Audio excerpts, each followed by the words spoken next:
umaga po sa bawat isa. Purihin ng Panginoon, isang magandang araw po. Blessed Lord's Day, ika nga ng iba. Salamat sa Panginoon sa panibagong umaga na binigay niya sa atin upang mag-aral ng kanyang salita. Bago po tayo mag-umpisa, paumanhin po sa bawat isa na late po tayo nag-start ngayon dahil nagkaroon ng onting problema sa pag-schedule.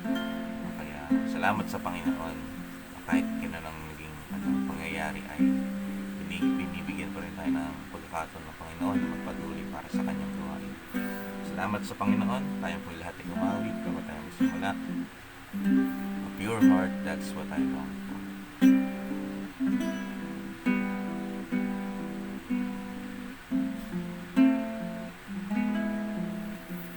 A pure heart,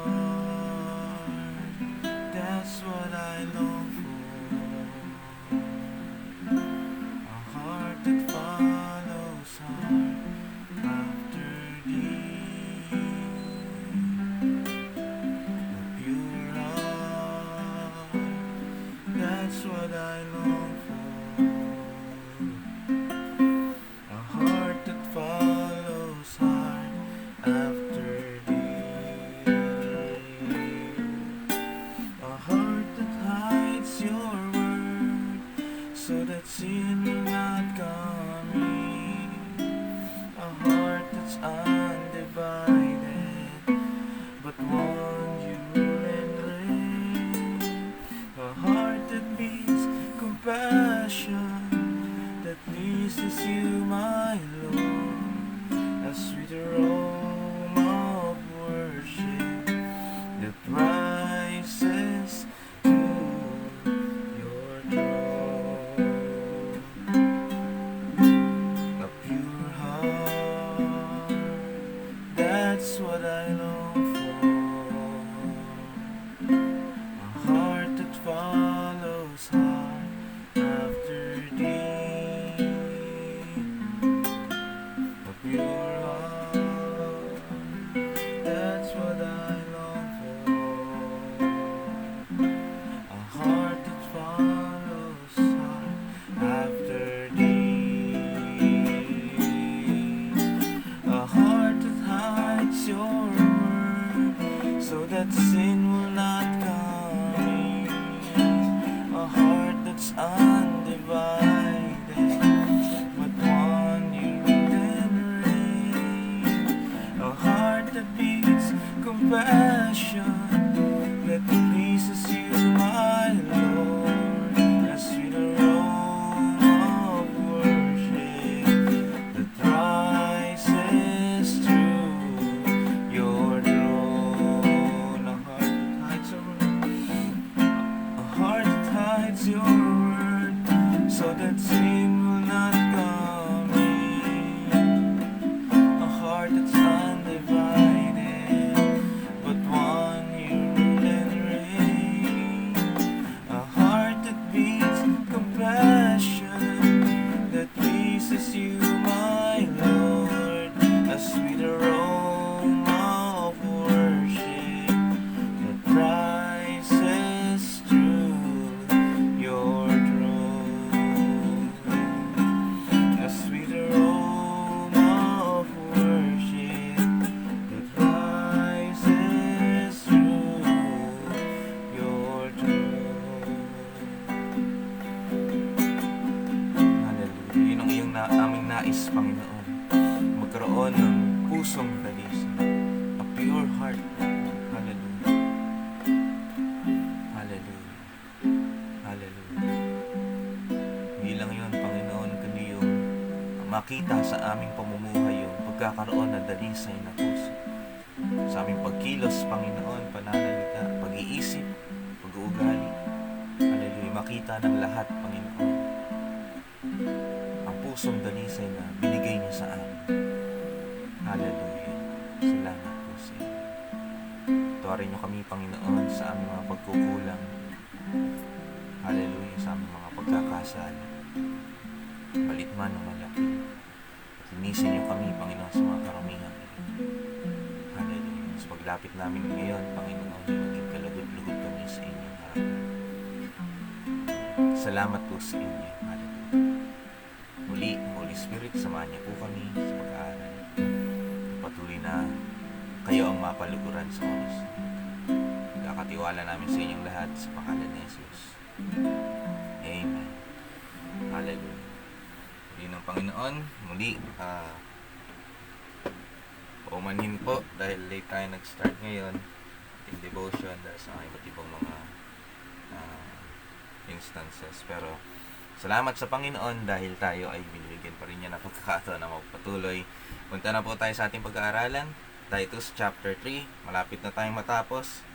Siguro bukas pa natin ito matatapos. Pero yun pa man, salamat sa Panginoon. Titus chapter 3. Nung nakaraan, pinag-aaralan natin yung dapat nating tutukan, no? Yung patungkol sa mabuting balita at yung epekto nito, at sinasabi naman ni Apostol Pablo sa mga susunod na na talata yung mga dapat nating iwasan na wala namang silbi o wala namang kwenta. Ngayon naman punta tayo sa chapter 3 verse 10 hanggang 11. Sabi dito, pagsabihan mo ang taong sumisira sa iyong pagkakaisa, itakwil mo siya kung pagkatapos ng 2 babalay, hindi pa rin siya nagbabago. Verse 11, alam niya na masama ang ganyang tao at ang kanyang kasalanan mismo ang nagpapatunay sa napaparusahan siya. So, sinasabi ito ni Apostol Pablo, sa verse 9 pa lang, yung mga dapat na iwasan. Dapat na maiwasan ng isang mananampalataya o ng isang church. At pinagpatuloy niya ito sa verse 10. Kasi nung una, yung dapat niyang iwasan sa verse na nabanggit sa verse 9, una yung mga walang kwentang pagtatalo. Sumunod ay yung mga pagsusuri ng genealogy, mga kung sino ba yung mga ninuno. Sumunod ay yung pagdedebate at sumunod ay yung pagtatalo sa patungkol sa kautusan. No, dahil sinasabi ni Apostol Pablo na wala naman din itong naidudulot na mabuti o wala naman din talaga itong saysay o walang kwenta o waste of time lang kapag tinutukan natin yung bagay na ito. At pinagpatuloy niya ito sa verse 10. Sabi dito, pagsabihan mo ang taong sumisira sa iyong pagkakaisa, itakwil mo siya kung pagkatapos ng 2 babalay, hindi pa rin siya nagbabago. So, sinasabi ni Apostol Pablo dito, kapag merong nagdi-disturb ng pagkakaisa ng isang church o nagpapasimula ng division, sabi doon, itakwil. Pero syempre, hindi naman agad-agad na itatakwil. No? Kapakita pa rin tayo ng kahabagan. Sinabi ng Apostol Pablo, no, kapag, pagsabihan mo muna. Pagkatapos ng 2 warning, no, ay saka mo siya itakwil. Naalala ko palagi yung sinasabi, no, pagdating sa warnings o sa mga salita. Naalala ko yung sinasabi ng aking guro ng high school na kapag meron siyang inutos na hindi naman nasunod agad o kaya hindi talaga sinunod. Sabi niya, 1 word is enough for a wise man. Yung isang salita lang ay sapat na para sa isang marunong na tao. Sa isang wise na tao. Pag sinabihan ka ng isa at nakaintindi ka agad, you're wise. Pero pag dumating na sa 2 o 3 warning at hindi ka pa rin nakikinig, hindi ka wise, no? O baka hindi ka talaga nakakaintindi. Kaya sinabi ni Apostol Pablo dito, pakitaan mo muna ng kahabagan, no, after 2 warnings, no, at ayaw pa rin makinig, saka mo palayasin. And this is similar dun sa sinasabi sa Mateo chapter 18. Puntahan natin yung Mateo chapter 18.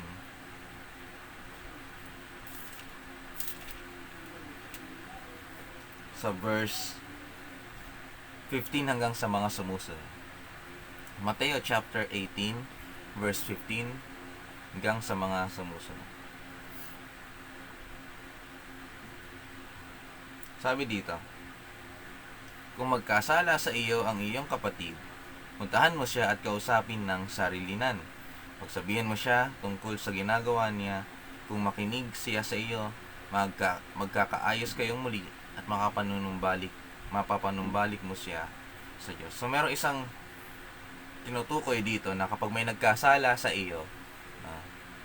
Pagkausapin mo siya ng personal, no? Ng sarilihan, at kung siya ay makikinig, no? Magkakaayos kayong muli at makapanumbalik siya sa Diyos. Ngayon, meron tayong dapat matutunan dito.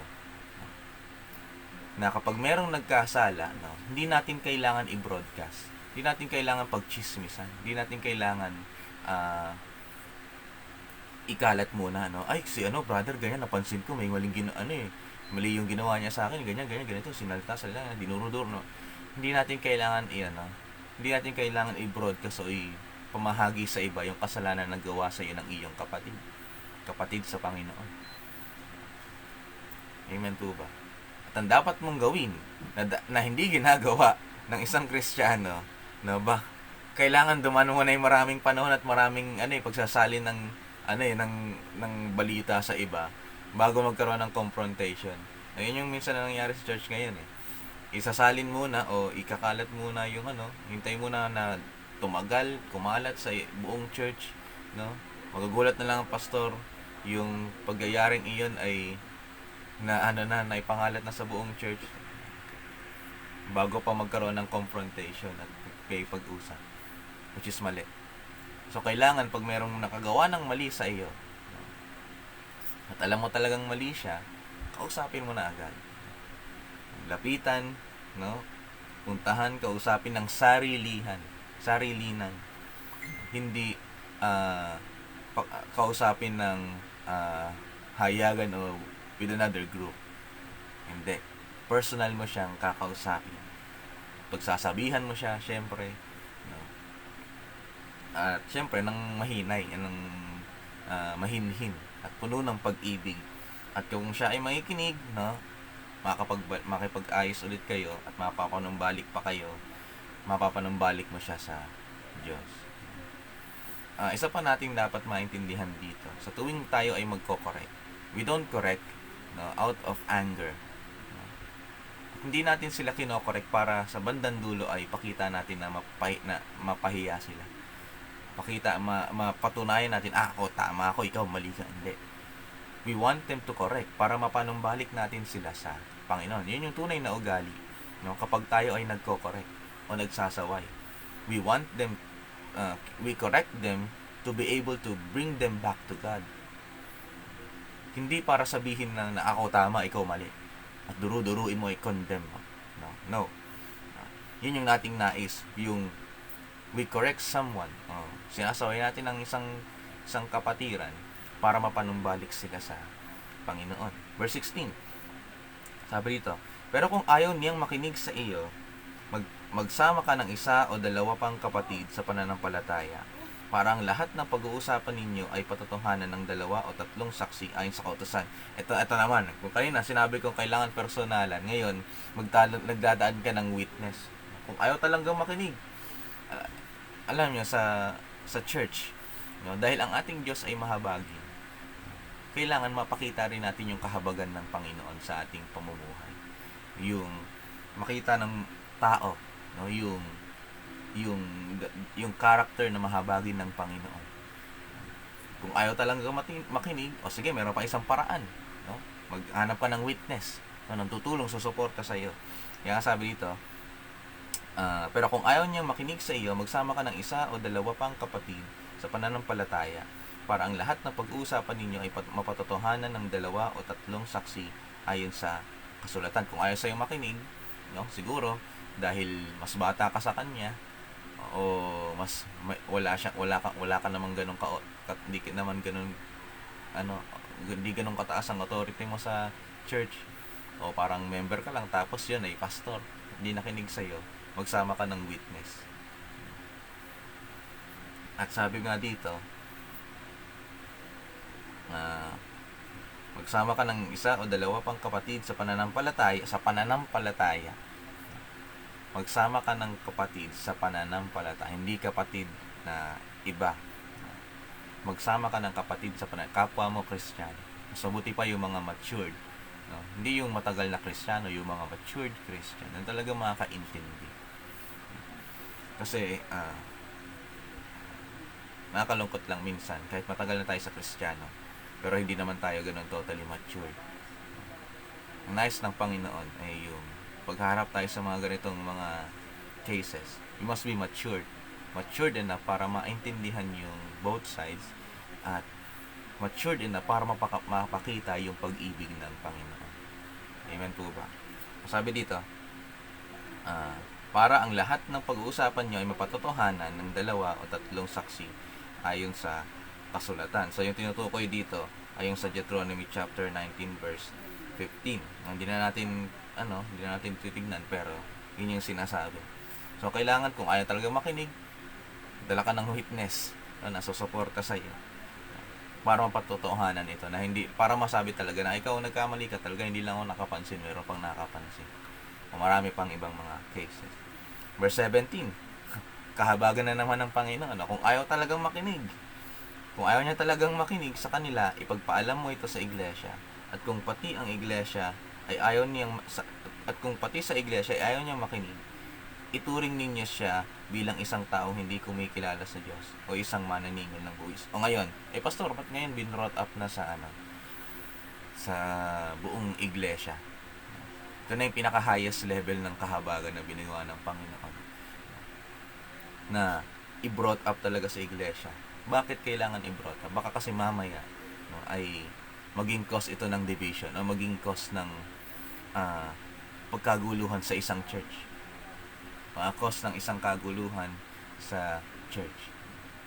Isang kaguluhan na pinasimulan ng isang tao sa isang church ay maaring magbunga ng matinding resulta. Marami akong alam na ganyan. Siguro yung iba rito, marami na rin naranasan ganon. Isa lang naman yung nagkasala, isa lang nanggugulo, pero kalahati ng church yung nawala sa Panginoon dahil dun sa isang iyon. Ngayon, kung yung sa buong iglesia, yung lahat ng mga mana ng buong church ay sinabi na mali siya at hindi pa rin siya nakinig, masabi dito, ituring ninyo siya bilang isang taong hindi kumikilala sa Diyos. Kapag ikaw pala ay hindi nakikinig sa correction, sa payo ng iba, sa pagsuway ng kapwa mo Kristiyano, kapag ikaw ay mali, pag ikaw ay hindi nakikinig, hindi ka pala talaga pwedeng tawaging Kristiyano. Dapat pala tinuturing ka na hindi Kristiyano, hindi, sabi doon, isang taong hindi kumikilala sa Diyos. Yung hindi pala nakikinig sa instruction, hindi nakikinig sa correction, pagsusuway, pagtutuwid, isa palang tinuturing pala na hindi kumikilala sa Diyos. Hindi ka pala kumikilala sa Diyos kapag gano'n. And it applies to all, mga kapatid, hindi lang pastor, hindi lang member, lahat,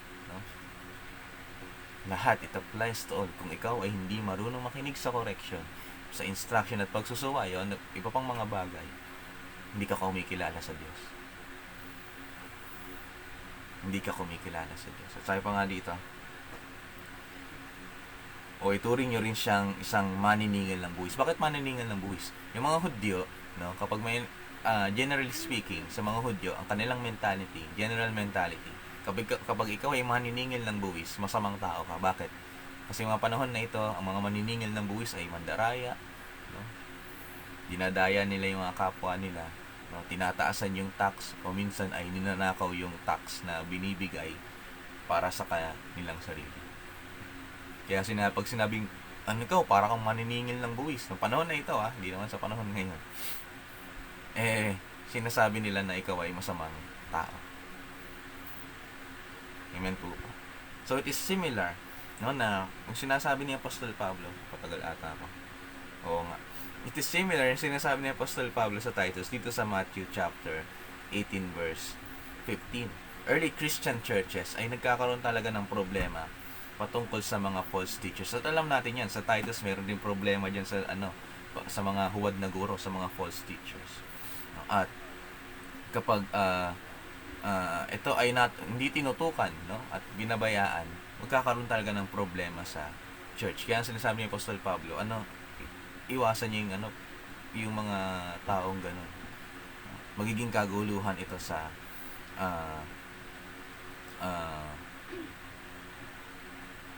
church. Meron pang isang sinasabi sa Ikalawang Juan chapter 1 verse 10. Malapit na po ako, may oras pa naman. Ikalawang Juan, chapter 1, verse...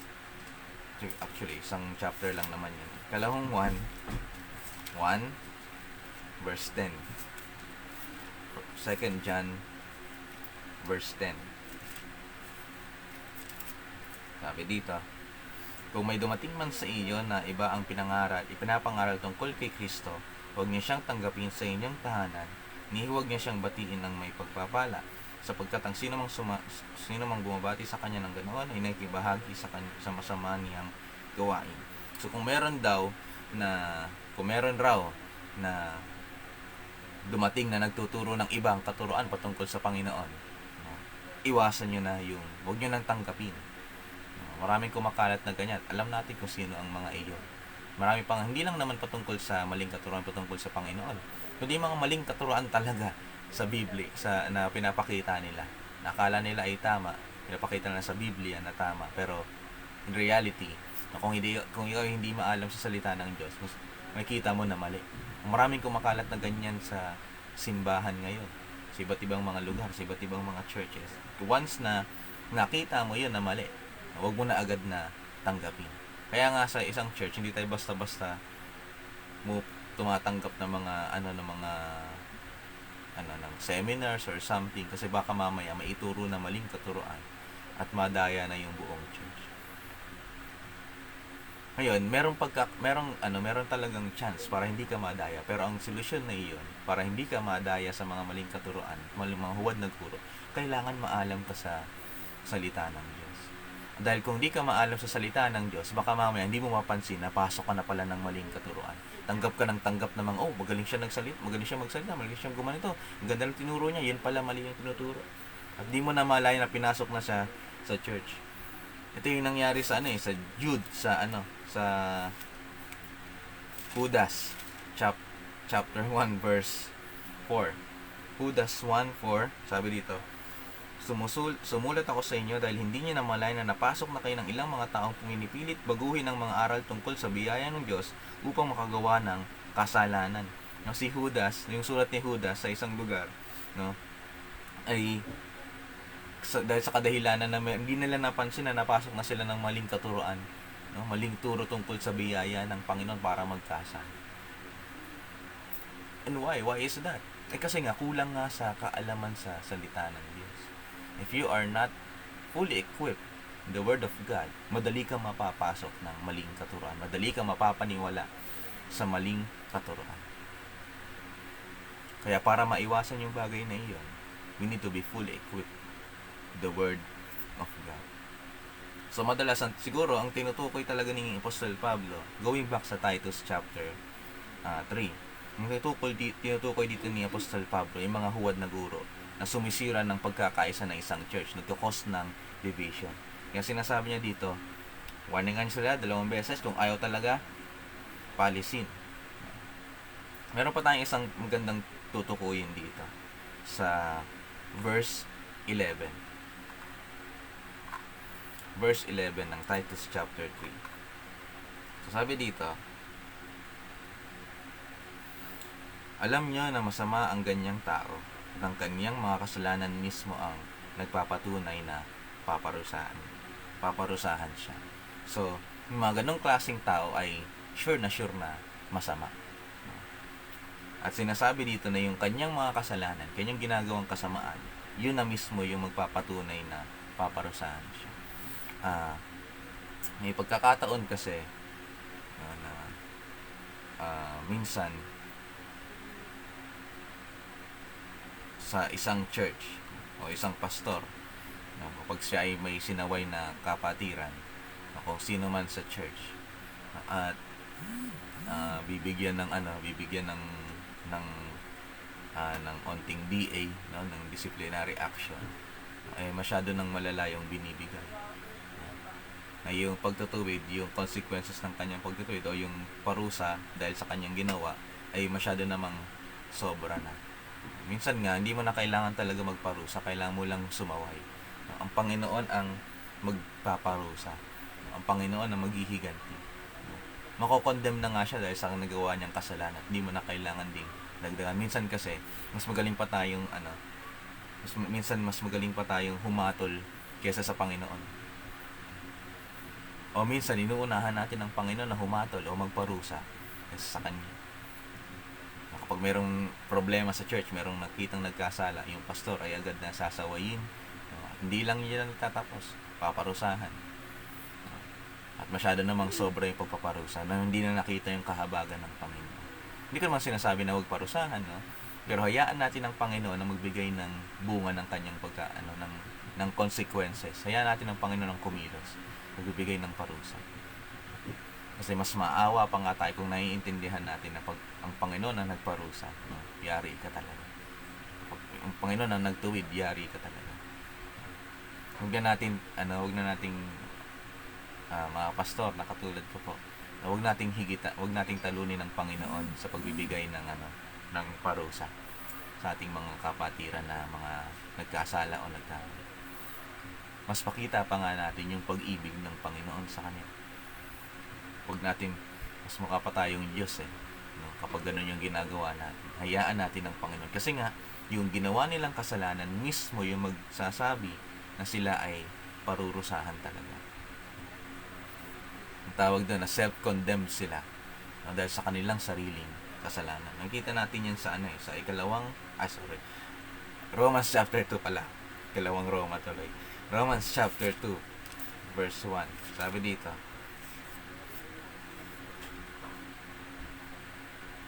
ngayon, masasabi mong dapat lang hatulan ang taong ito dahil sa kanilang kasamaan.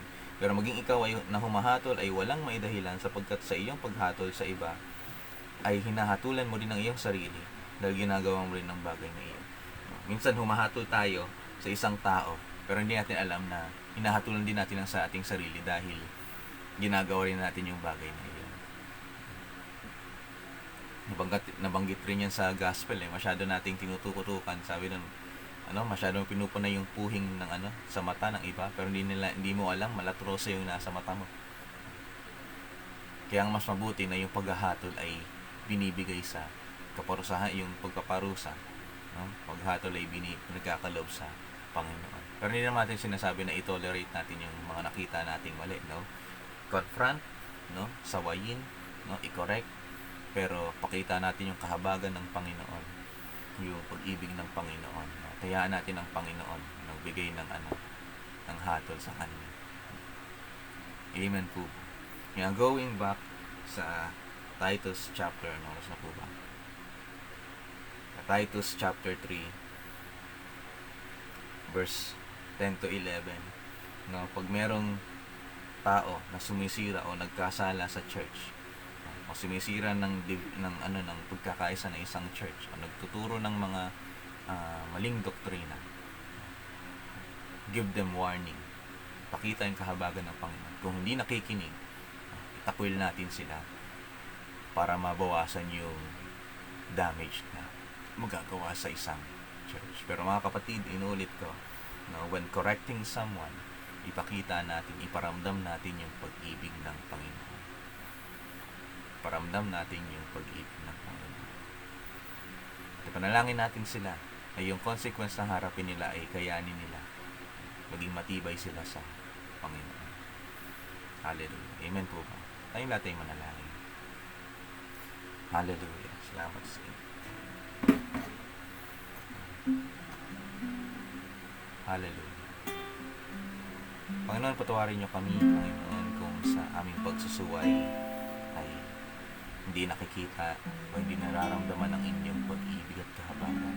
Minsan pa nga dinadaig namin kayo, Panginoon, pagdating sa pagbibigay ng kaparusahan. O minsan pa nga ay inuunahan namin kayo. O may mga pagkakataon na nasasarapan kami, Panginoon, kapag kami ay nagko-correct o nagbibigay ng kaparusahan para lang mapakita namin na kami ay tama, patawarin niyo po kami. Dahil kahit kami, Panginoon, ay minsan ay nagkakasala. Hallelujah. Salamat po sa inyo. Salamat sa inyong aral, sa inyong salita, sa inyong mensahe sa oras na ito. Nawa kami na mga leaders, mga elders, mga pastors, mga kapwa manggagawa, kapwa kapatiran, Panginoon, sa church, sa inyo, O God. Maging mapagpakumbaba at tanggapin ang inyong mga aral. Salamat po sa inyo. Hallelujah. Tulungan niyo kami na sa aming mga pagtutuwid, pagsaway sa aming mga kapatiran o sa aming mga kapatid sa inyo, O God, ay mapakita namin ang pag-ibig ninyo at kahabagan. Hallelujah. Ipanalangin namin sila, Panginoon, makapanumbalik muli sa inyo. Hallelujah.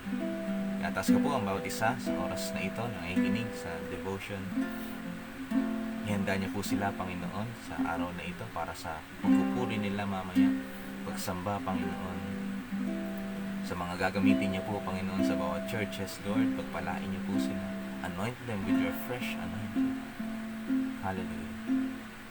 Upang sa paghahayag nila ng inyong mensahe, ay makaramdaman ng lahat ang inyong kapangyarihan. Hallelujah. Hallelujah. Atas namin ang bawat churches na magsasagawa ng mga services sa araw na ito, mapa-online man, mapa-face-to-face. Oh God, let your Spirit move. Holy Spirit, please move. Magkakahiwalay man o magkakasama, hayaan niyo, Panginoon, na kumilos ang inyong Spirit, maramdaman ng inyong presensya, magkaroon ng pagpapala, pagbabago ng buhay. Hallelujah. Pagpapalakas. Hallelujah. Hallelujah. Salamat po sa inyo. Hallelujah. To you be all the glory. In Jesus' name, Amen. Hallelujah. Pulihin ang Panginoon. God bless po sa bawat isa. Muli, paumanhin po kung tayo ay na-late ng start. Okay, paman, salamat sa Panginoon sa kanyang kahabagan. So, God bless po sa bawat isa. To God be the glory. God bless po.